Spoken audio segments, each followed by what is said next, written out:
with AC. Bhakti-vedanta Swami Prabhupada ki jai. Namachaharya Thakur ki jai. Prem se Gahal Sri Krishna Chaitanya Prabhu Nityananda Sri Advaita Gadadhar Shri Gaur Bhakta Vrinda ki jai. Shri Sri Radha Krishna Gopi Shama Mukunda Radha Kunda Giri Govardhan ki jai. Shri Vrindavan Dham ki jai. Navadhav Dham ki jai. Gam ki jai. Manatosi Bhakti Devi ki jai. Ananda Koti Vaishnava Vrinda ki jai. Samaveta Bhakta Vrinda ki jai. Go Premanandi. All glories to some of the devotees. All glories to some of the devotees. All glories to some of the devotees. All glories to Sri Guru and Sri Guranga. All glories to Srila Prabhupada. Om Namo Bhagavate Vasudevaya. Om Namo Bhagavate Vasudevaya. Om Namo Bhagavate Vasudevaya. Namo Vishnu-padaya Krishna-prasthaya Bhutale Śrīmate Bhakti-vedanta Swami Niti-namane Namaste Saraswati Deve Gauravani Pracharane Nirvashesha Shunyavadi Paschatya Deshatarane Sri Krishna Chaitanya Prabhu Nityananda Sri Advaita Gadadhar Shivasri Gaur Bhakta Vrinda Hare Krishna, Krishna Krishna, Hare Hare Hare Rama, Rama Rama, Hare Hare. Reading from Srimad Bhagavatam, Canto 12, Chapter 8, Verse 6. Sūta uvāca. Praśnas tvayā maharṣe kṛto loka-bhramāpahaḥ. Nārāyaṇa-kathā yatra. Gītā kali-malāpahā.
Sūta uvāca.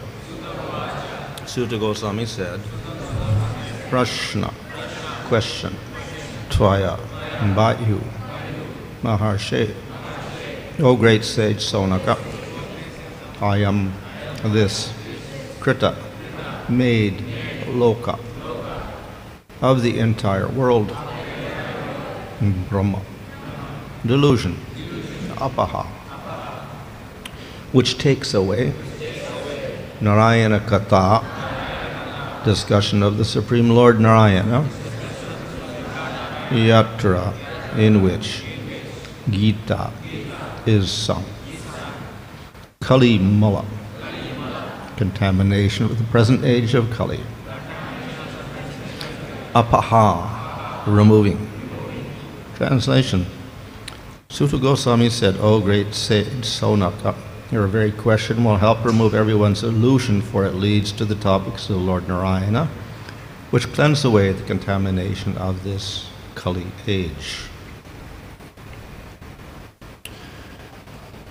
After being purified by his father's performance of the prescribed rituals leading to Markandeya's Brahminical initiation, Markandeya studied the Vedic hymns and strictly observed the regulative principles. He became advanced in austerity and Vedic knowledge and remained a lifelong celibate, appearing most peaceful with his matted hair and his clothing made of bark. He furthered his spiritual progress by carrying the mendicant's water pot, staff, sacred thread, brahmachari belt, a black deerskin, lotus seed prayer beads, and bundles of kusa grass. At the sacred junctures of the day, he regularly worshipped the Supreme Personality of Godhead in 5 forms: sacrificial fire, the sun, his spiritual master, the brahmanas, and the supersoul within his heart. Morning and evening he would go out begging, and upon returning he would present all the food he had collected to his spiritual master. Only when a spiritual master invited him would he silently take his one meal of the day. Otherwise he would fast. Thus devoted to austerity and Vedic study, Markandeya Rishi worshipped the Supreme Master of the senses, the personality of Godhead, for countless millions of years, and in this way he conquered unconquerable death. Lord Brahma, Brigamuni, Lord Shiva, Prajapati Daksha, the great sons of Brahma, and many others among the human beings, demigods, forefathers, and ghostly spirits, all were astonished by the achievement of Markandeya Rishi. In this way, the devotional mystic Markandeya maintained rigid celibacy through penance, study of the Vedas, and self-discipline. With his mind thus free of all disturbances, he turned it inward and meditated on the Supreme Personality of Godhead, who lies beyond the material senses. While the mystic sage thus concentrated his mind by powerful yoga practice, the tremendous period of 6 lifetimes of Manu passed away. O Brahmana, during the 7th reign of Manu, current age, Lord Indra came to know Markandeya's austerities and became fearful of his growing mystic power.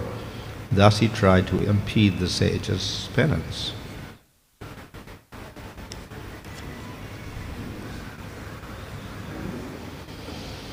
To ruin the sage's spiritual practice, Lord Indra sent Cupid, beautiful celestial singers, dancing girls, the season of spring and sandalwood-scented breeze from the Malaya hills, along with greed and intoxication personified.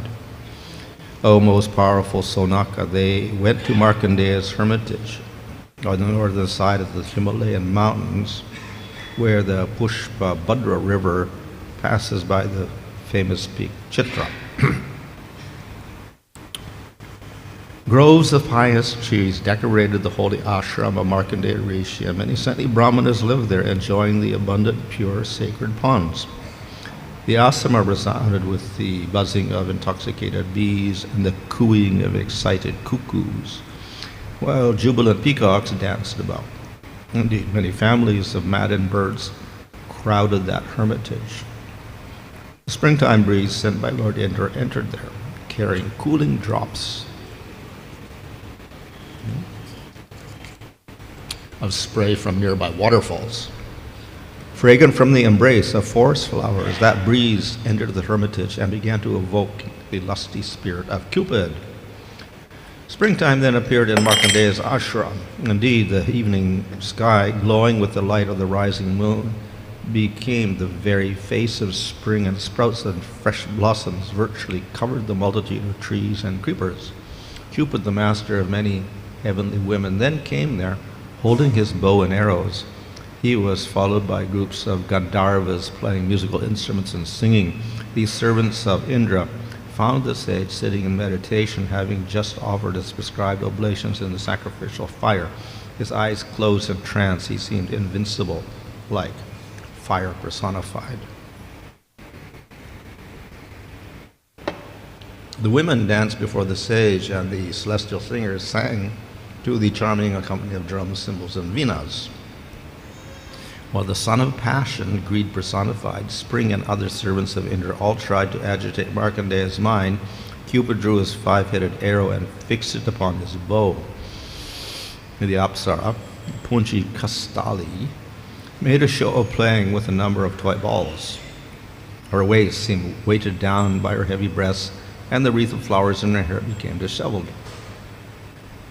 As she ran about after the balls, glancing here and there, the belt of her thin garment loosened. Suddenly the wind blew her clothes away. Cupid, thinking he had conquered the sage, then shot his arrow.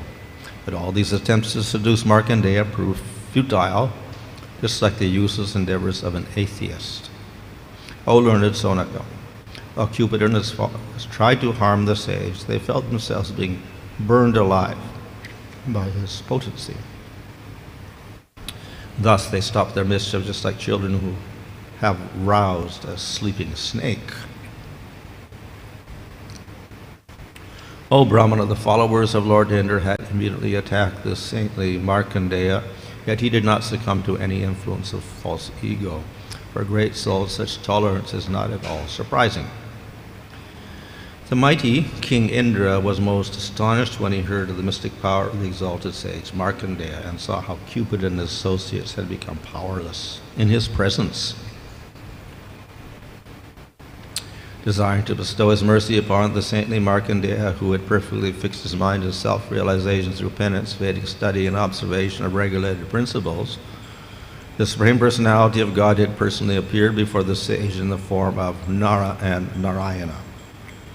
One of them was of whitish complexion, and the other blackish, and they both had 4 arms. Their eyes resembled the petals of blooming lotuses, and they wore garlands of black deerskin and bark, along with 3-stranded sacred thread.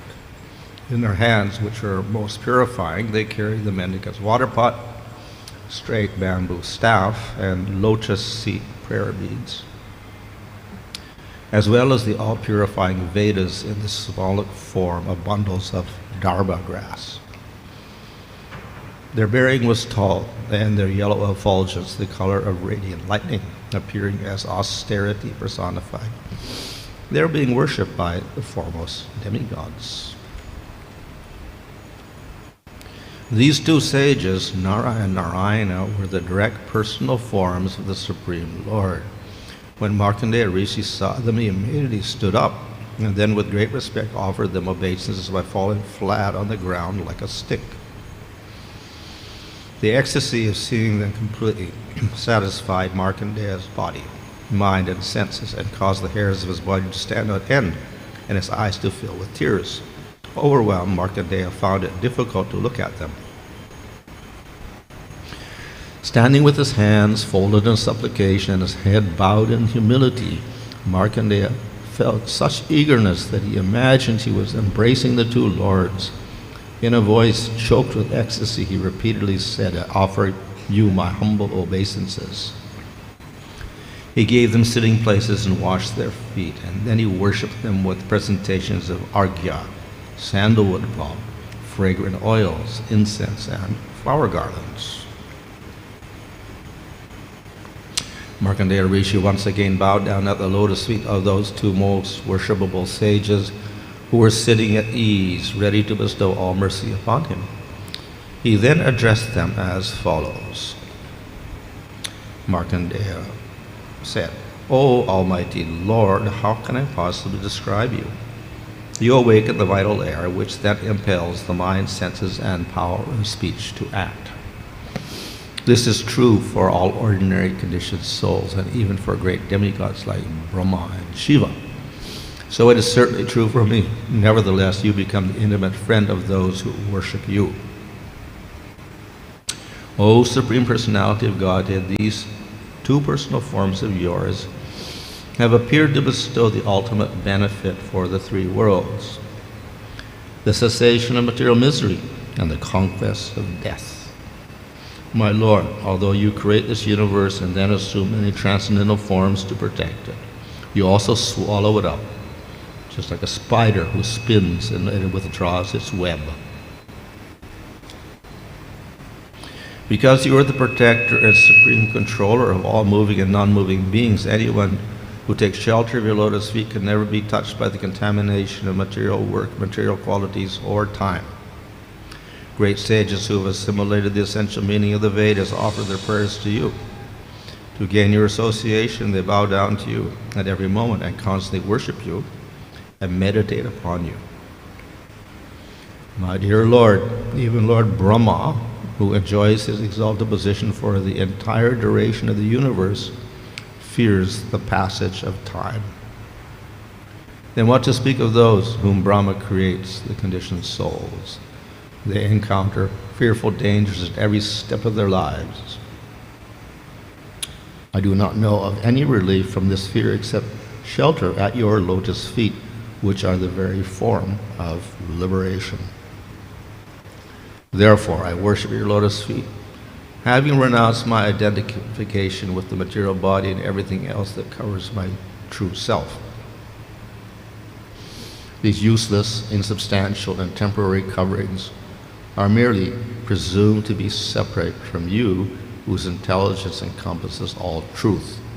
By attaining you, the supreme Godhead and Master of the soul, one attains everything desirable. Purport: one who falsely identifies himself as the material body or mind automatically feels entitled to exploit the material world. But when we realize our eternal spiritual nature and Lord Krishna's supreme proprietorship over all that be, we renounce our false enjoying propensity by the strength of spiritual knowledge. So this begins the story of Markandeya Rishi, and these verses show the great austerities of Markandeya and the result. Markandeya ரிஷியின் வாழ்க்கை வரலாறு மற்றும் அவர் செய்த தவம் அதனால் அவர் அடைந்த பலன் இதை பற்றி இந்த பதங்களில் விளக்கப்பட்டுள்ளது. And of course the austerities themselves we can say are quite severe and long lasting. அவர் செய்த தவங்கள் மிகவும் கடுமையான தவங்கள், நீண்ட நாட்கள் அந்த தவங்களை அவர் புரிந்தார். In fact, it lasted for 6 Manvantara periods, which is 71 yuga cycles times 6. So he did austerities for a very long period of time. 6 மன்வந்தரர்களின் ஆட்சி காலம், அதாவது 71 யுக சுழற்சி, அதேபோல் 6 முறை அத்தனை நீண்ட கால அளவிற்கு அவர் இந்த தவம் புரிந்தார். Of course, these austerities were not simply austerities of torturing the body. Ultimately, involved meditation on the Supreme Lord. அவர் உடலை மட்டும் கடுமையாக வருத்திக் கொண்டு தவம் புரியவில்லை, பரமபுருஷ பகவானின் மேல் மனதை லயித்தவாறு தியானம் செய்து தவம் புரிந்தார். And because of that, he could not be disturbed by the temptations of Cupid. இதன் காரணமாக மன்மதன் இவரை கிளர்ச்சி அடைய செய்ய முயற்சி செய்த பொழுது இவர் கிளர்ச்சி அடையவில்லை. And as a result of his meditation, then Nārāyaṇa appeared before him. இந்த தவத்தின் பலனாக நர மற்றும் நாராயணர் இவர் முன் தோன்றினார்கள். So these two forms are quite suitable to appear before Markandeya Rishi. இந்த நர நாராயண வடிவமானது மார்க்கண்டேய ரிஷி முன் தோன்றுவதற்கு பொருத்தமான வடிவமாக இருந்தது. Markandeya was fond of austerities, and Nārāyaṇa are famous for their austerities. Markandeya ரிஷி தவம் புரிவதில் மிகுந்த ஆர்வம் கொண்டிருந்தார்.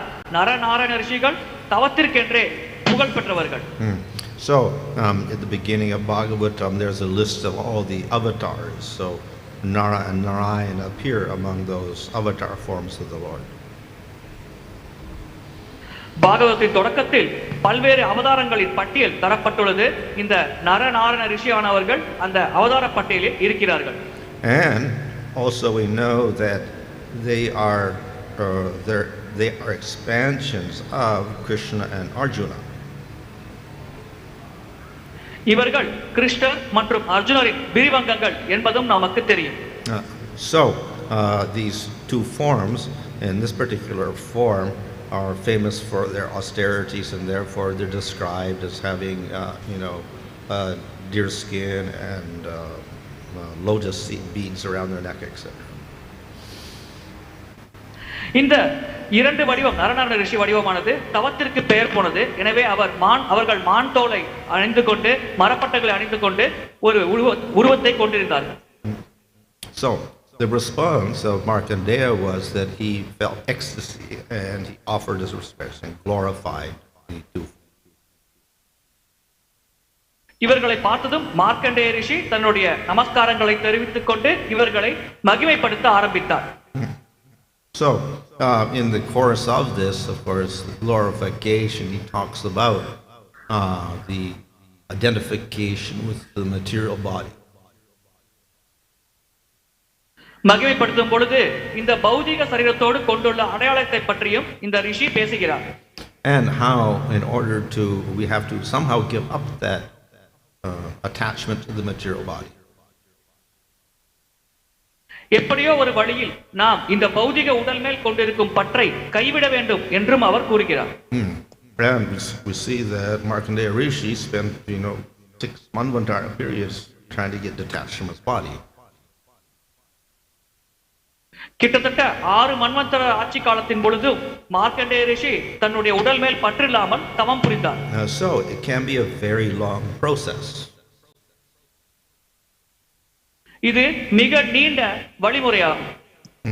However, we also see in our scriptures that ultimately we get the mercy of the Lord not by austerities but by bhakti. ஆனால் சாஸ்திரங்களை படிக்கும் பொழுது நாம் புரிந்து கொள்கிறோம் பகவானின் கருணையை நாம் தவங்கள் மூலமாக பெற முடியாது, ஆனால் பக்தியின் மூலமாக மட்டுமே பெற முடியும். But sometimes we see devotees also do austerities. சில சமயம் பக்தர்கள் கூட தவங்கள் புரிவதை நாம் பார்க்கிறோம். And the Supreme Lord himself here looks like he's doing austerities because he's the form of Nārāyaṇa, etc. பரமபுருஷ பகவானே தவம் புரிவது போல் காட்சி தருகிறார், ஏனென்றால் அவர் நாராயணனின் வடிவத்தை ஏற்றுள்ளார். So the purport of this is the Lord takes various forms to encourage all sorts of people.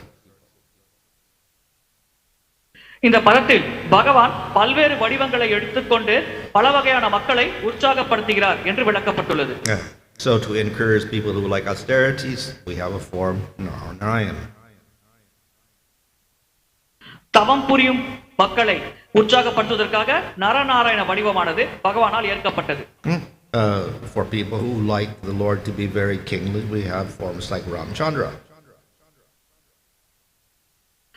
மன்னர் போல் பகவானை பார்க்க வேண்டும் என்று ஆசைப்படுபவர்களுக்காக பகவான் ராமச்சந்திர வடிவத்தை ஏற்றுக்கொண்டார். So according to different types of people, the Lord takes different forms. பலதரப்பட்ட மக்களுக்கேற்ப பகவான் பல வடிவங்களை ஏற்கிறார். But all these forms are ultimately one Supreme Lord. ஆனால் இந்த அனைத்து வடிவங்களும் இறுதியாக ஒரே பரமபுருஷ பகவானை தான் குறிக்கிறது. And by encouraging these people in different ways, ultimately they realize a form of the Lord. இவ்விதமாக மக்களை உற்சாகப்படுத்துவதன் மூலமாக பகவானின் வடிவத்தை பலதரப்பட்ட மக்களால் உணர முடிகிறது. So, as I said, in general, the process of bhakti does not encourage extreme austerity. முன்பே விளக்கப்பட்டது போல் பக்தி மார்க்கமானது கடுமையான தவங்களை உற்சாகப்படுத்துவதில்லை. And of course, the process of bhakti is meant for people in general who cannot do austerity. இந்த பக்தி மார்க்கமே கடுமையான தவங்கள் செய்ய முடியாத மக்களுக்காக இருக்கிறது. Nevertheless, even if we don't do the austerities, we get the same goal. நாம் இவ்விதமான கடுமையான தவங்கள் செய்யாவிட்டால் கூட அதே இலக்கை நாம் அடைகிறோம். So that is the principle that has been presented in the scriptures and also by Chaitanya Mahaprabhu. இந்த கோட்பாடுதான் சைத்தன்ய மகாபிரபு மற்றும் சாஸ்திரங்கள் நமக்கு எடுத்துரைக்கிறது. So, Chaitanya Mahaprabhu has made the process easier. Chaitanya Mahaprabhu இந்த வழிமுறையை மிகவும் சுலபமான வழிமுறையாக நமக்கு தந்துள்ளார். So he has presented not meditation as the process to worship the Lord, but Nam Sankirtan. அவர் தியானம் செய்யும் வழிமுறையை பரிந்துரைக்கவில்லை, மாறாக நாம சங்கீர்த்தன வழிமுறையை தான் பகவானை வழிபடுவதற்காக அவர் பரிந்துரை செய்துள்ளார். And whatever you can attain by meditation or any devotional process, you can attain more by Nam Sankirtan. தவம் மற்றும் வேறு பல பக்தி வழிமுறை மூலமாக நாம் அடையக்கூடிய பலன்களை விட அதிகமான பலன்களை நாம் நாம சங்கீர்த்தனத்தின் மூலம் அடைய முடியும். So, Lord Chaitanya therefore has presented Nam Sankirtan as the Yuga Dharma, the process for everyone in Kali. எனவே நாம சங்கீர்த்தனத்தான் யுக தர்மம் என்று சைத்தன்ய மகாபிரபு ஸ்தாபித்துள்ளார். கலியுகத்தில் இருக்கும் அனைவரும் கடைபிடிக்க வேண்டிய வழிமுறை இதுதான்.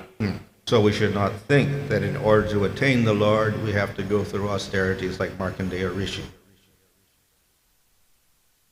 பகவானின் தாமரை பதத்தை அடைவதற்கு நாம் மார்க்கண்டேய ரிஷி போல் கடுமையாக தவம் புரிய வேண்டும் என்று நாம் சிந்திக்க கூடாது.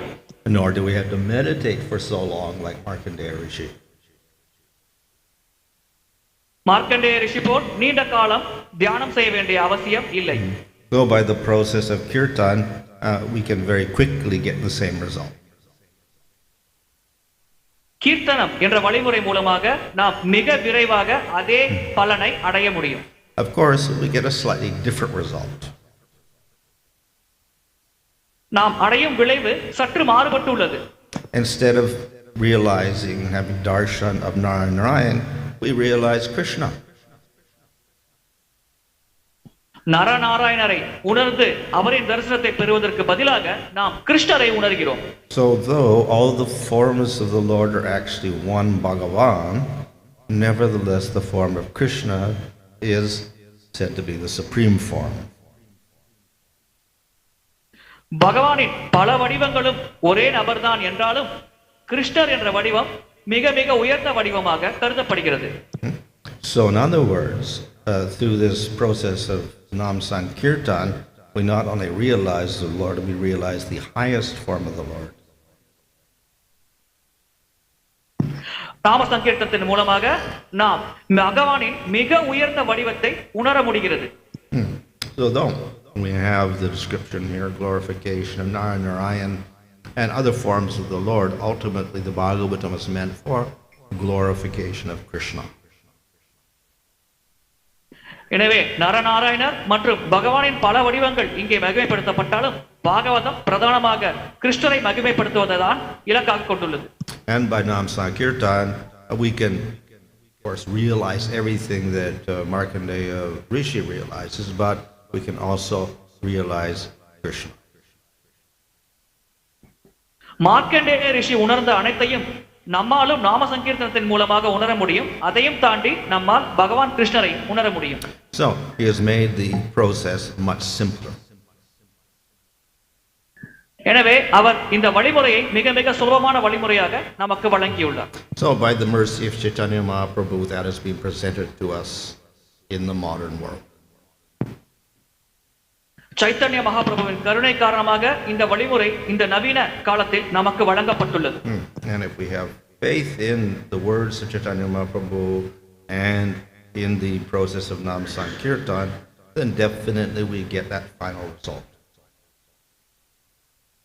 சைத்தன்ய மகாபிரபுவின் வார்த்தைகள் மற்றும் இந்த நாம சங்கீர்த்தன வழிமுறை இந்த இரண்டின் மேல் நமக்கு நம்பிக்கை இருந்தால் நாம் நிச்சயமாக அந்த பலனை அடைய முடியும். Hare Krishna.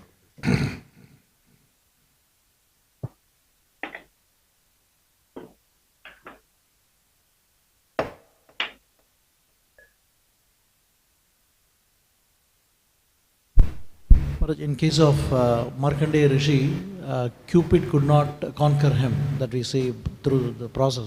Though the process is different in case of Haridas Thakur, should there be any difference in the understanding, Maharaj? Any difference? Markandeya Rishi Prabhu, just hold on. Yeah. So I'm saying Cupid wasn't disturbed, when Cupid could not disturb Markandeya Rishi, but of course it's a longer time. In case of Haridas Thakur, the same Cupid could not attack him. But the process we see is definitely a difference. Is there anything that is to be understood in this? Is there any significance in these two? Well, Markande ரிஷி கடைபிடித்த வழிமுறை வேறு, ஹரிதாஸ் தாக்கூர் கடைபிடித்த வழிமுறை வேறு. ஆனால் இரண்டு நபர்களையும் மன்மதன் தன்னுடைய மன்மத அம்பினால் மனதை சஞ்சலப்படுத்த நினைத்த பொழுது இருவரையுமே சஞ்சலப்படுத்த முடியவில்லை. இதிலிருந்து நாம் எதை புரிந்து கொள்ள வேண்டும்? Well, in the case of Haridas Thakur, it was not Cupid, it was Maya Devi herself. Haridas Thakur விஷயத்தில் மன்மதன் அங்கே செயல்படவில்லை, மாயாதேவியே அவரின் தவத்தை கலைக்க முயற்சித்தார். And Haridas Thakur did not take shelter of meditation or anything. He took shelter of Nam Sankirtan.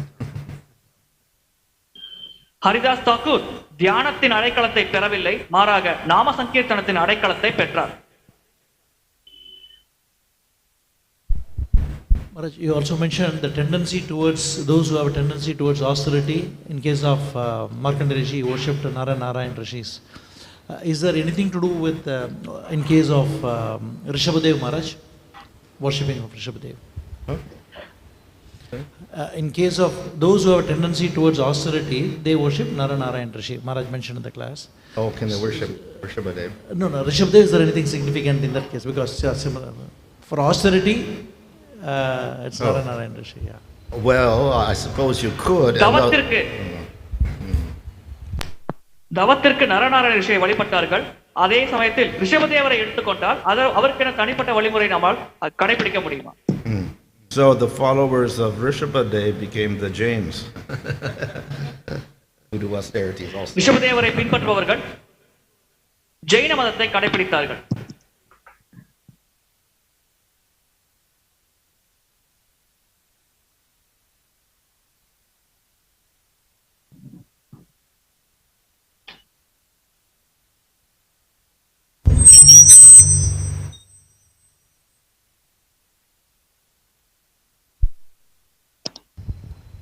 Hare Krishna Maharaj.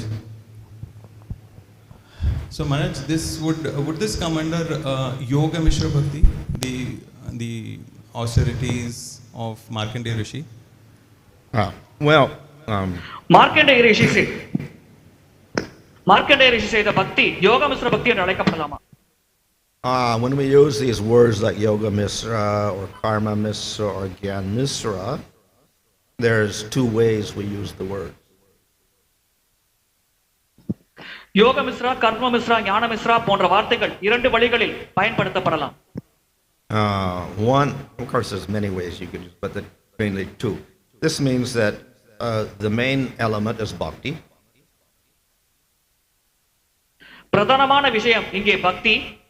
If the main element is yoga, we may have bhakti Mr. Yoga instead.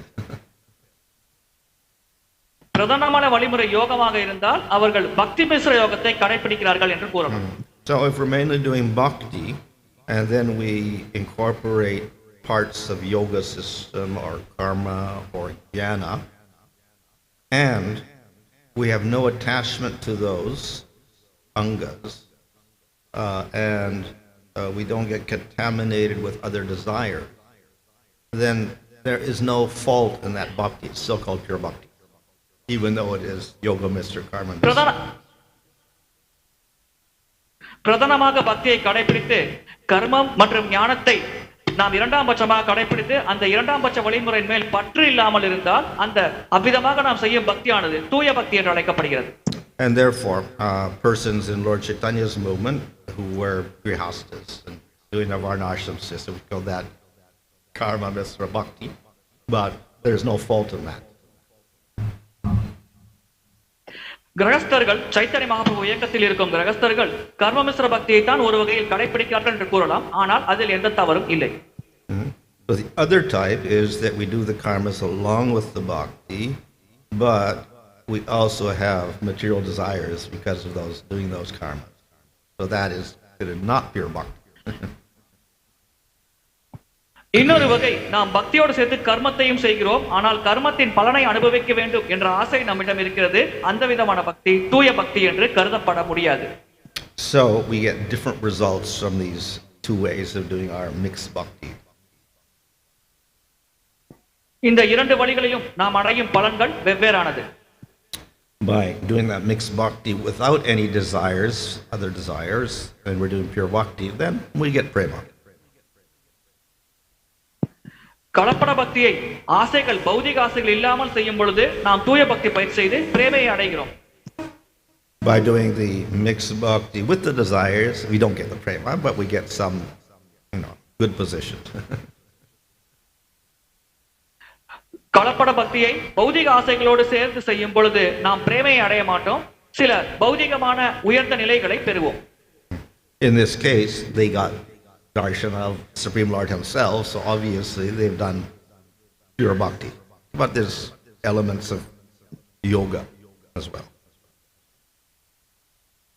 இந்த விஷயத்தில் அவர்கள் பரமபுருஷ பகவானின் தரிசனத்தை பெற்றார்கள், எனவே அவர்கள் தூய பக்தி செய்தார்கள் என்று நாம் எடுத்துக்கொள்ளலாம்.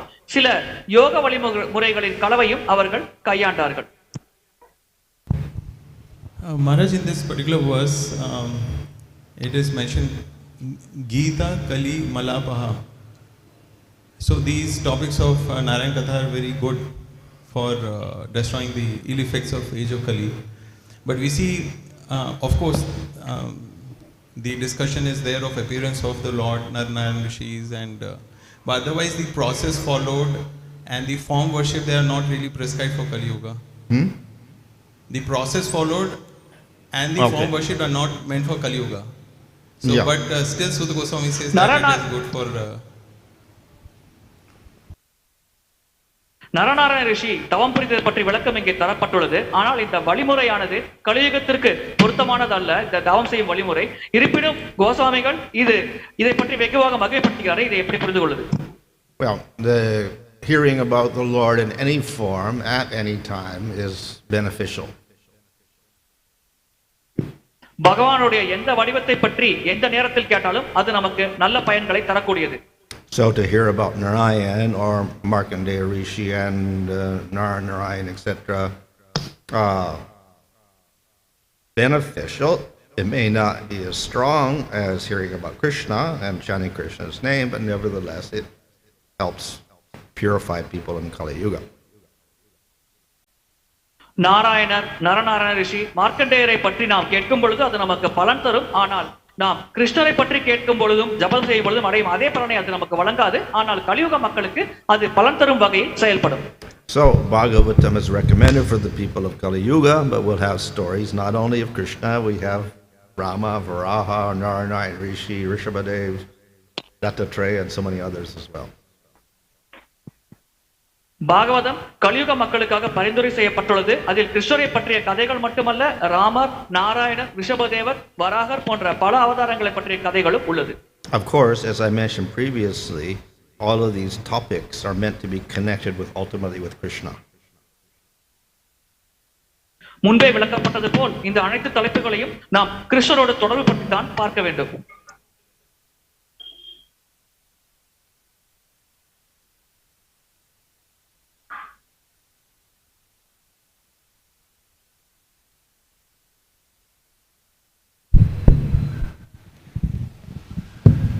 Any online, please?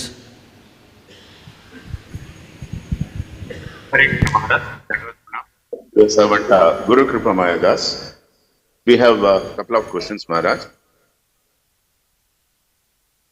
First question is from Radha Rasmai Mataji. Markandeya Rishi is also credited with bringing mahā-mrityunjaya mantra to the world from Lord Shiva.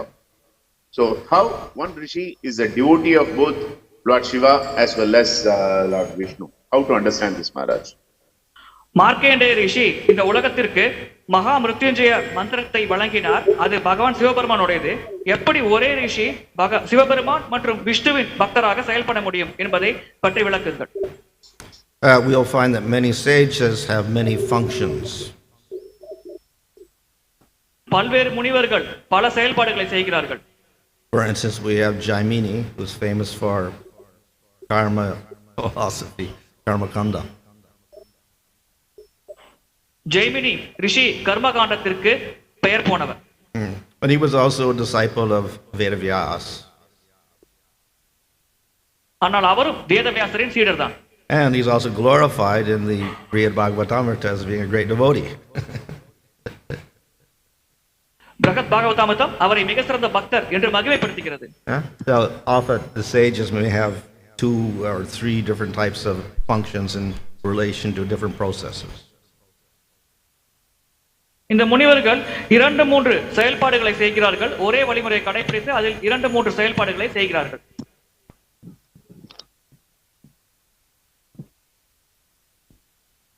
Thank you so much, Maharaj. That's it from online.